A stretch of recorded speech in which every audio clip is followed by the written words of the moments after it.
Yes, धन्यवाद नारायण नारायण। हाँ, सेवा होती है तन से। सेवा किससे होती है? शरीर के माध्यम से। सेवा होती है धन से।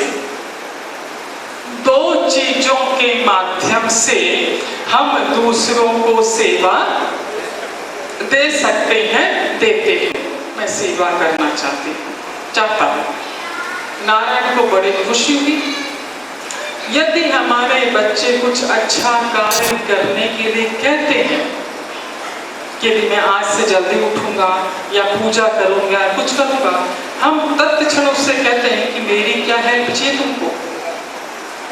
हम उसे हर तरह का सहयोग देने के लिए तैयार रहते हैं कि हाँ, तुमने करने की सोची है, हमारे द्वारा तुझे क्या हेल्प चाहिए। अब नारायण कहता है कि तुमने चुना है दूसरों की सेवा करना। सेवा होती है तन से, सेवा होती है धन से। तो कितना सुंदर उपहार कि यदि आप तन से दूसरों की सेवा करते हैं तो आपके तन को स्वस्थ रखने की जिम्मेदारी नारायण कहते हैं मेरी है। कितना सुंदर उपहार आपको मिल रहा है जब आपने सेवा करना चुना है। कि यदि आप सेवा करते हैं, 12:28 हुई है, हमारे सत्संग का समय 12:30 पर पूर्णाहुति का होता है। यदि आप कहते हैं तो लगभग 20 मिनट और लगेगा, अन्यथा हमें यहीं पर रोकना होगा। अब आपके नारायण का अर्थ क्या समझे? हाँ, 20 मिनट चलेगा ना? हाँ, धन्यवाद धन्यवाद। हाँ, आपने चुना सेवा करना। नारायण कहते हैं कि यदि आप तन से सेवा देते हैं तो आपके तन को स्वस्थ रखने की जिम्मेदारी मेरी है। यदि आप धन से सहयोग देते हैं, दूसरों का धन, सेवा में धन लगाते हैं, दूसरों को धन देते हैं, तो आपके धन को मल्टीप्लाई करने की जिम्मेदारी नारायण कहते हैं मेरी है। मल्टीप्लाई का अर्थ है, हाँ, नीले नीले नोट आते हैं ना 100 रुपए के, उससे लाल लाल हजार नोट के में कन्वर्ट करने की जिम्मेदारी नारायण कहते हैं मेरी है। यदि आप धन सेवा में लगाते हैं आपका तो, पर कंडीशन अप्लाई। अब शर्तें आपको सुननी पड़ेगी। शुरुआत में आपने मना कर दिया था, शर्तें मत सुनाओ, जैसा कहोगे वैसा करते जाएंगे, मनुष्यों दे दीजिए। पर जब समय आपका नजदीक आ गया पृथ्वी पर उतरने का, तब वो कहते हैं शर्तें सुनते जाओ ताकि एक सफल और सार्थक जीवन जी सको। शर्तें भी वो हमें इसलिए सुना रहे हैं ताकि जिस तरह का जीवन हम जीना चाहते हैं पृथ्वी पर, उस तरह का जीवन हम जी सकें। तन की सेवा यदि करते हैं, तन से यदि सेवा देते हैं, तो आपके तन को स्वस्थ रखने की जिम्मेदारी नारायण कहते हैं मेरी है। पर कब तन के साथ मन जुड़ा हुआ हो तब।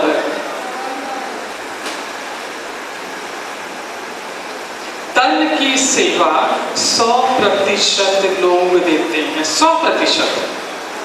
हमने देखा हर व्यक्ति सेवा देता है, पर संवादों के साथ। मैंने ठेका ले रखा है क्या? जब सेवा करने का समय आता है, कोई अतिरिक्त काम करने का समय आता है, सहज ही मुंह से निकल आता है कि मैं अकेला कितना करूं, मैं अकेली कितनी करूं, मैं ही खटती रहूं क्या? मैंने ठेका ले रखा है क्या? उसको बोलो, उसको बोलो, उसको बोलो, उसको बोलो। सेवा करते हैं पर तन संवादों के साथ। Is it right? कई महिलाओं को तुम सुनते हैं, कुछ काम आ गया करना, उनका तत्क्षण जवाब है कि आपकी मां की सेवा मैं ही करती, और तो कोई नहीं करता। और ऐसे भी सुनते हैं अक्सर कि और कोई होती तो छोड़ के चली जाती, मैं ही हूं जो निभा रही हूं। आपके घर में कोई निभा ही नहीं सकती मेरे अलावा, है ना। ऐसे ही हमारे पास एक महिला आई, दीदी मैं हूं जो उनके घर में खट रही है, दूसरी तो दूसरे दिन भाग जाती है। मैं तू भी भाग जा, तू भी चली जा। बोले इनकार बच्चों का क्या होगा, मैंने कहा हम लोग संभाल लेंगे। बोली नहीं मेरे पियर में मुझे कोई नहीं पूछता, ये ठीक है। फिर क्यों इतनी जोर से बोलना।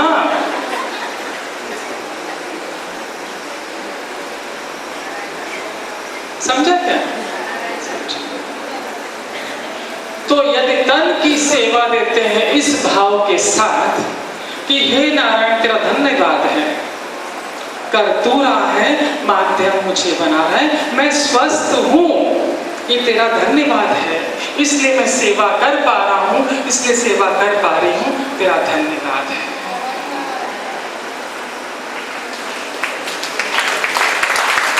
तन और मन का जुड़ाव देखिए आसानी से समझेंगे, आपको एग्जाम्पल देंगे तो। पहले भाइयों पर बोलते थे, आज तक हम हमेशा महिलाओं पर बोलते, आज भाइयों को पकड़ते हैं। जब मित्र के माता पिता या मित्र अस्वस्थ होता है और वहां सहायता की जरूरत पड़ती है, भागे भागे जाते हैं, सब व्यवस्था कर देते हैं, तन से भी धन से भी मन से भी पूरी सेवा करते हैं और थकते भी नहीं। रातों हॉस्पिटल में ड्यूटी जगह लगा देते हैं, पूरी ड्यूटी लगा देते हैं। पर यही अवस्था, यही व्यवस्था यदि माता पिता के साथ होती है, सेवा तो करते हैं पर चंद संवादों के साथ।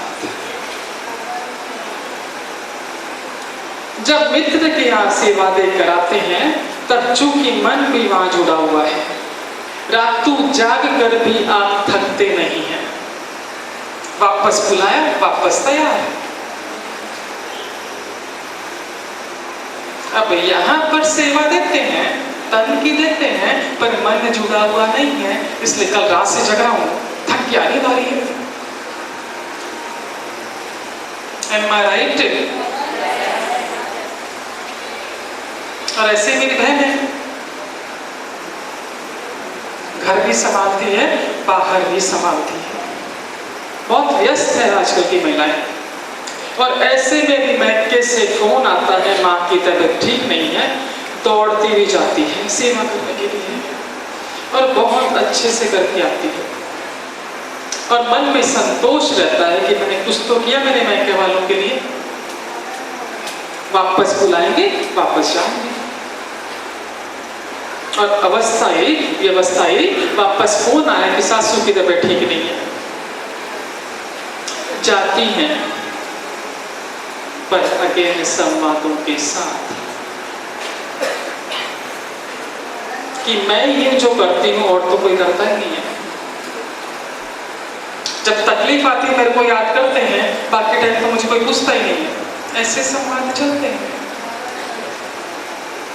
क्योंकि वहां पर मन जुड़ा हुआ नहीं है। इसलिए आप देखिए उस अवस्था में आप तन से अस्वस्थ हो जाते हैं।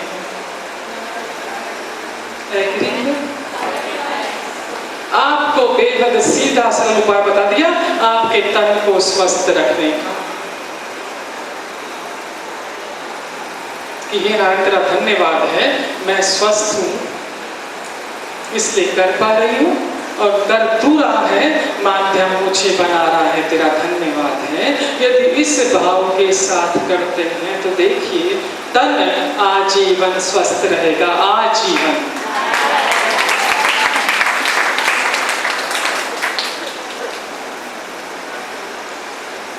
और धन के साथ भी यही बात लागू होती है।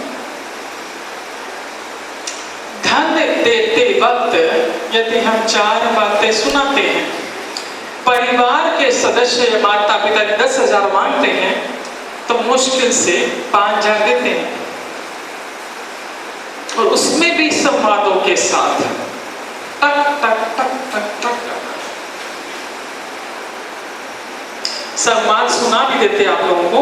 पर मेरा ऐसा भाव है कि यहाँ मां सरस्वती जी बैठी है, तो आपको इशारा समझ जाना चाहिए, हम सही शब्दों का ही उच्चारण करेंगे।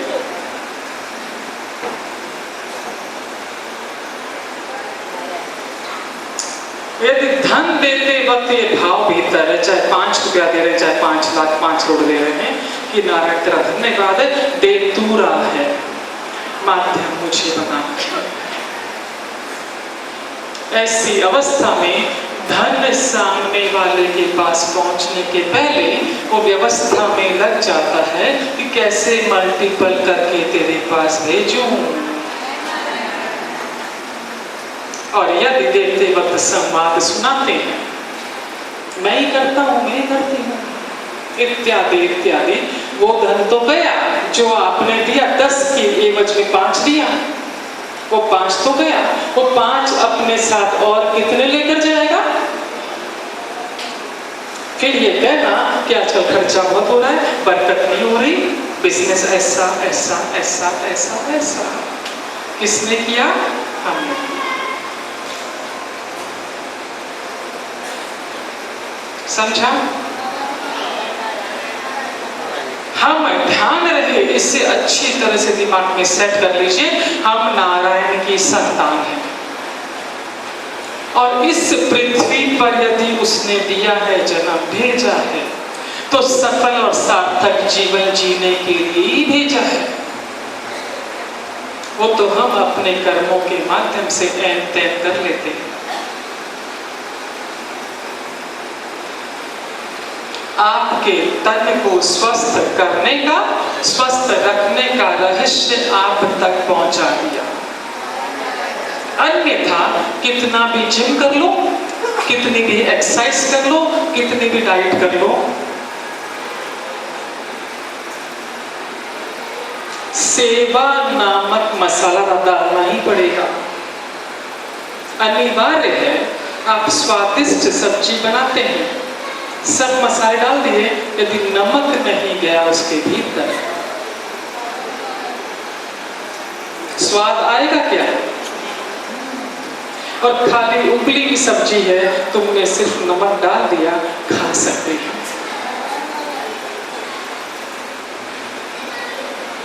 Is it गया भीतर?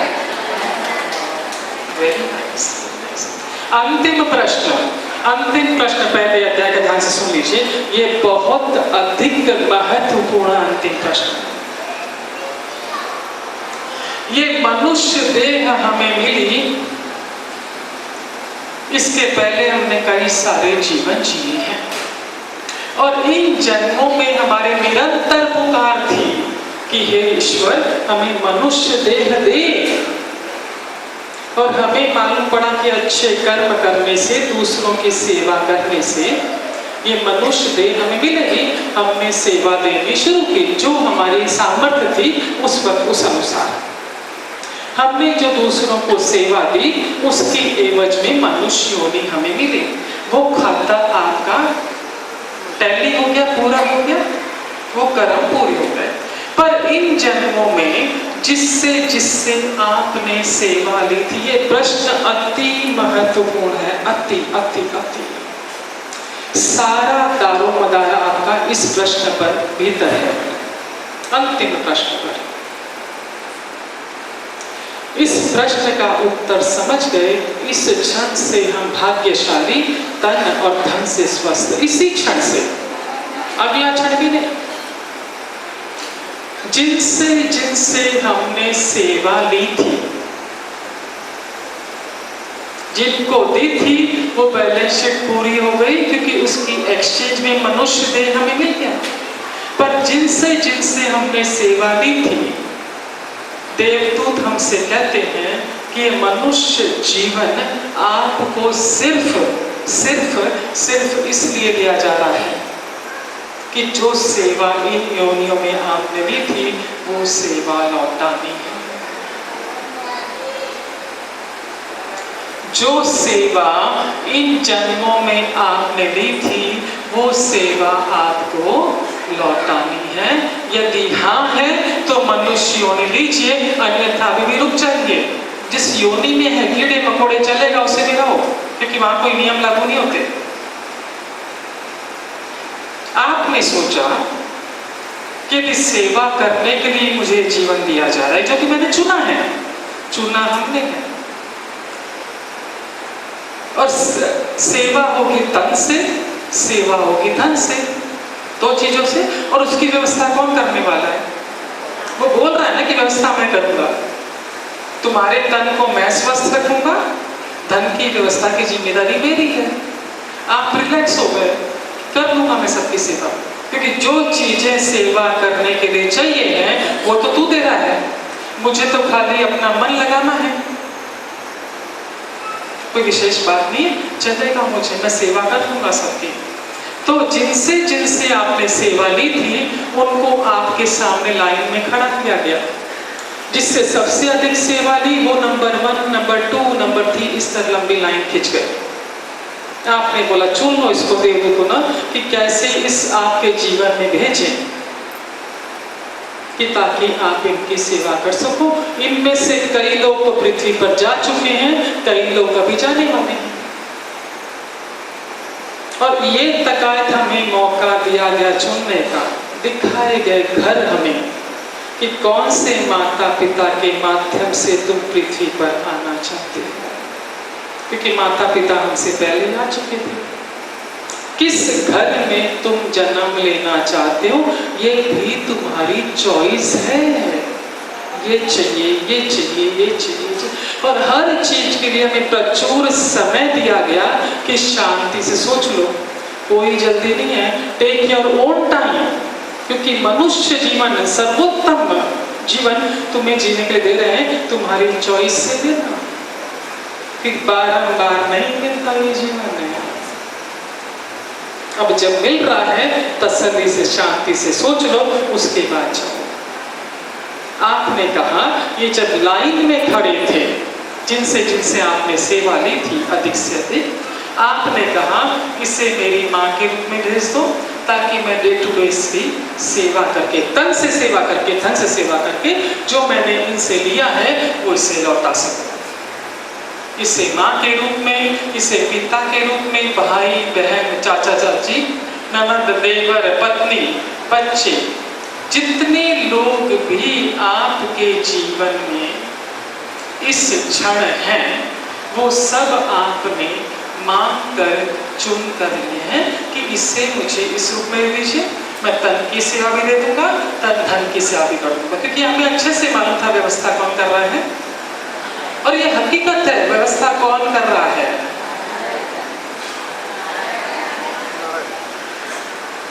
चुन चुन के हमने लिया कि इनको हमारे इर्द गिर्द भेज दीजिए, ताकि हमें आसानी हो इसकी सेवा लौटाने में। पर इसमें नारायण शास्त्र में आपको विशेष ये ध्यान रखना होगा, विशेष तौर पर आज तक हमारा एक मानसिक चित्रण है कि बच्चे माता पिता की सेवा करना चाहिए, ये हमारा मानसिक चित्रण बना हुआ है। नारायण शास्त्र कहता है कि आपको अपना कार्य करना है, क्योंकि आपने चुन के लिए ऐसे बेटे के रूप में भेजो, ऐसे बेटी के रूप में भेजो, ताकि जो मैंने लिया है इसे लौटा सकूं। यदि वो सेवा कर रहे हैं, वो योगदान दे रहे हैं, तो वो अपना कर्म कर रहे हैं। पर ये नियम नहीं है कि आपकी बहू आपकी सेवा करनी चाहिए, आपका बेटा आपकी सेवा करना चाहिए। नारायण शास्त्र कहता है नहीं, आप अपना कार्य कीजिए, वो करेंगे, बहुत बढ़िया, वो अपना कर्म कर रहे हैं। समझा है? तो मानसिक चित्रण हटाना होगा। इन सब को हमने, बच्चों को, माता पिता को, बहू को, बेटी को, बेटों को, सबको मान कर लिया है। इन सब से हम सेवा लेकर बैठे हुए हैं। ये जन्म हमें सिर्फ देने के लिए मिला है, और देने की व्यवस्था उसकी है, पर मन उसने आपके भीतर फिट कर दिया कि तू बोलेगा तो करेगा। आप देखिए ना, यदि आपके पास पैसा है पर आपका मन नहीं है, मजाल 10 रुपये में निकाल दो आप। और यदि पैसा आपके पास नहीं है पर मन है मुझे करना है, कहीं से भी व्यवस्था होती है? होती है कि नहीं? हो जाती है। तो ये जीवन आपको मिला है सिर्फ देने के लिए, देने के लिए, देने के लिए। आपको नोट यहाँ इस अध्याय की पूर्णाहुति हो रही है। अब इस महीने हमें क्या उस नोटबुक में लिखना होगा, प्रश्न क्या है सुन लीजिए। और करबद्ध प्रार्थना जो होमवर्क आपको दे रहे हैं वो कर कीजिए, कीजिए। बहुत आसान काम, कोई हार्ड काम नहीं दे रहा आपको, बहुत आसान काम, क्योंकि हमें अपने जीवन को बनाना है सहज, सरल, सुंदर, स्वस्थ, सफल और सार्थक।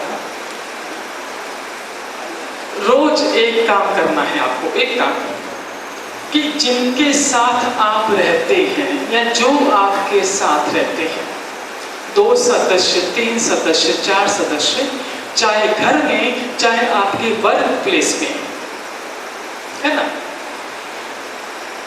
एक काम उनका ऐसा कुछ उन्हें करके देना, कुछ छोटी सी भी हेल्प, ताकि उनका जीवन आसान बने। जो साथ में रहते हैं उनकी कोई भी छोटी सी हेल्प, हमने उनका मटका पानी का भर दिया, बोतल में पानी की भर दिया, सामान पकड़ा दिया, कोई भी छोटी सी हेल्प, ताकि उनका अपना सामान उठा के जगह पर रख दिया, ताकि उनका जीवन आसान बने। कोई भी एक, हर व्यक्ति का, 4 जने हैं तो चारों का एक एक काम, छोटा सा ही चलेगा। मुश्किल है क्या? एक ही काम बोला है, बाकी आप अपना 10 भी कर सकते हैं। हर व्यक्ति का एक काम, आपकी उम्र चाहे कितनी भी होगी, आज मैं 90 साल का हूं तो मेरे से मिस्ट्री करवाना है ना, यदि शरीर से चल फिर सकते हैं तो करना है। कि आपके द्वारा किए गए एक काम से सामने वाले के चेहरे पर मुस्कान आ जाए, ऐसा काम करना है कि सामने वाले के चेहरे पर मुस्कान आ जाए, छोटा से छोटा भी चलेगा। इज इट क्लियर, है ना? हाँ। दूसरा, वर्क प्लेस में, घर में तो आपको मदद करनी है, जहां आप कार्य करते हैं वहां मदद का कई बार कुछ समझ नहीं आता कैसे करें, पर ऐसा कोई छोटा सा शब्द भी जो सहकर्मी है कि आज बहुत अच्छे लग रहे हो, ये काम आपने जल्दी कर दिया, आप जल्दी आ गए, कोई भी इसकी क्वालिटी को आपको अप्रिशिएट करना है, ताकि आपने कहा उसके चेहरे पर मुस्कान आ गई। ये आपका घर का और ऑफिस का दूसरा काम। हमारे जीवन में ऐसे कई सारे व्यक्ति हैं जिनसे हमें बात करके अच्छा लगता है, फोन करके अच्छा लगता है, जिनसे हमें फोन करके बात करके अच्छा लगता है, उनको तो दिन में हम 10 बार फोन कर लेते हैं, क्या है, कैसी, क्या कर रही है, आजकल तो मोबाइल का जमाना है ना, व्हाट्सएप कर लिए। पर अपने जीवन में देखिए, कोई एक आध व्यक्ति ऐसा भी होगा जिसे आपसे बात करके अच्छा लगता होगा। आपके जीवन में ऐसा भी कोई एक आध व्यक्ति होगा जिसे आपसे बात करके अच्छा लगता होगा। उस व्यक्ति को हमें सामने से फोन करना है। Is it clear? आसान काम दिए है ना, आसान काम दिया है ना, बोलो। 2 होमवर्क आपका, अगले सेकेंड संडे को हम मिलेंगे। अगले शनिवार 15 अगस्त एक छोटा सा गीत समर्पित है। उस खुशी में मैंने कई सारे गीत सुने कि अगले शनिवार 15 अगस्त है तो कुछ बजा दें, तो जरा देशभक्ति के प्रति, देश के प्रति हमारे भीतर भावना जगी। कितने सारे सुनने के बाद सारे अच्छे थे, जितने भी सुने सारे अच्छे थे, पर ये जो खास ये सुना, भीतर हलचल मच गई। जो गीत सुना और सुनाने जा रहे हैं, आपका भी सुना हुआ है, सुनकर हलचल मची कि जिसने भी लिखा है उसने उन चीजों की अनुभूति की होगी कि ऐसा मेरा देश है, तभी तो वो लिख पाया, तभी तो उन्हें शब्दों में पिरो पाया। यदि वो अपने देश को इस रूप में देख सकता है जो लिखा गया है, जो आप सुनेंगे, हम भी ऐसा देख सकते हैं।